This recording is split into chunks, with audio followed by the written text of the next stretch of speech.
It was a crisp autumn morning when Edgar Holloway arrived at the crumbling cemetery on the outskirts of town.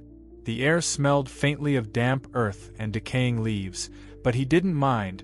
It had been his trade for decades to restore old gravestones, bringing them back from obscurity into something resembling dignity. He carried his tools in a leather satchel slung over one shoulder: chisels, brushes, cleaning solutions, and a small tarp to kneel on as he worked. Edgar wasn't superstitious by nature. To him, cemeteries were simply places where history lay buried beneath layers of moss and neglect. But this particular graveyard felt different. It sat atop a hill overlooking an abandoned village that no one spoke about anymore, its headstones tilting precariously like crooked teeth in a rotting jaw. Most bore names so weathered they were nearly illegible, their inscriptions swallowed by time. Still, Edgar approached his task with practiced calm, setting up near the first stone, a tall granite slab leaning drunkenly against the encroaching roots of an ancient oak tree.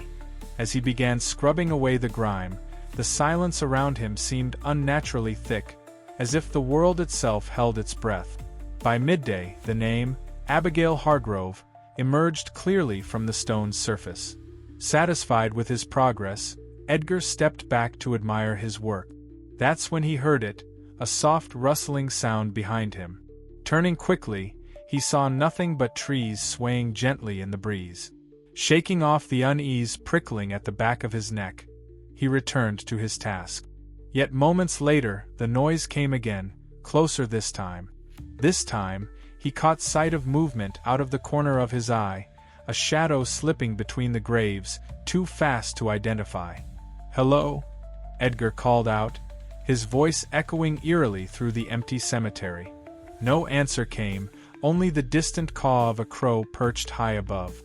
Chalking it up to nerves or perhaps some stray animal, he resolved to focus solely on his work. After all, there was much to be done here. By late afternoon, he'd restored 3 more stones, each revealing names long forgotten by the living: Ezekiel Blackwood, Margaret Forsyth, and little Thomas Whitaker, who died at just 6 years old. As the sun dipped below the horizon, casting long shadows across the grounds, Edgar decided to call it a day. Gathering his things, he glanced once more at the freshly cleaned tombstones before heading toward the gate. And then he froze. From the corner of his eye, he saw someone, or something, standing beside Abigail Hargrove's grave. Slowly, he turned his head. A woman stood there, her face pale and gaunt, her eyes hollow and dark. She wore a tattered dress that looked centuries out of date, and her lips moved silently as though trying to form words. Before Edgar could react, she raised a skeletal hand and pointed directly at him. Panic surged through him.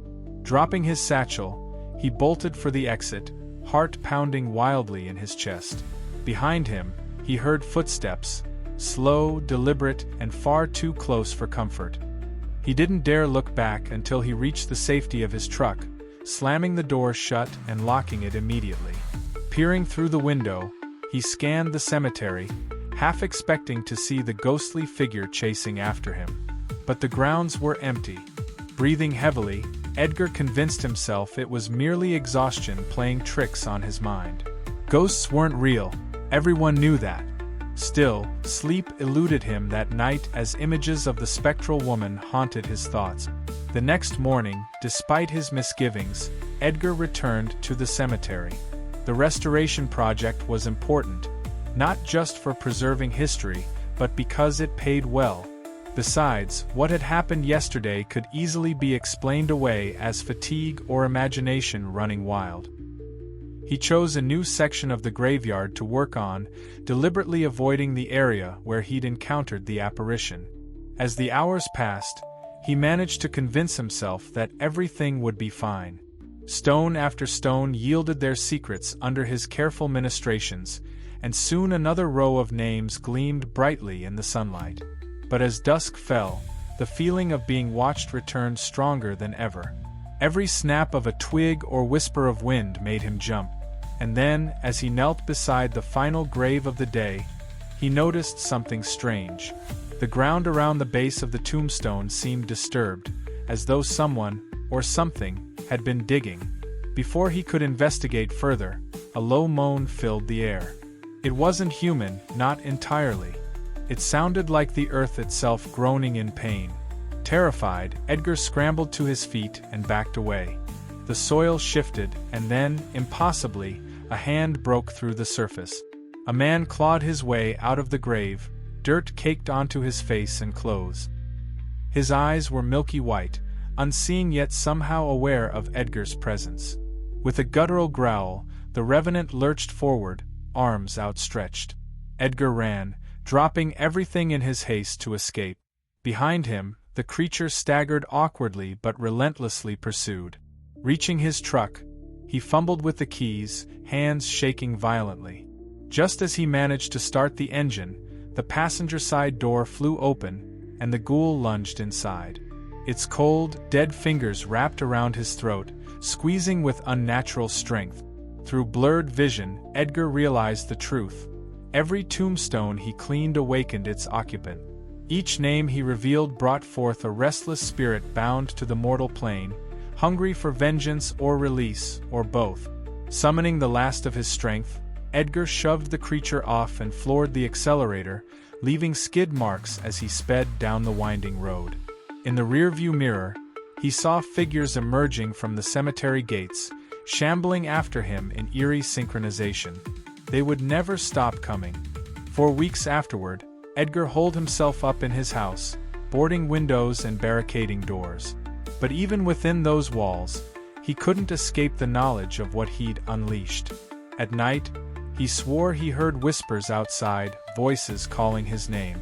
Sometimes, he thought he saw shadows moving past the cracks in the boards, shapes too large to belong to any living person. Eventually, the food ran out. Hunger drove him to venture beyond the safety of his home, but the moment he stepped outside, he knew it was a mistake. Dozens of figures waited for him, their faces twisted with rage and despair. Among them, he recognized Abigail Hargrove, her hollow gaze fixed unwaveringly on him. As they closed in, Edgar understood that he would join them soon enough. Perhaps his name would someday appear on a weathered tombstone, waiting for another unsuspecting restorer to awaken him anew. And so, the cycle continued.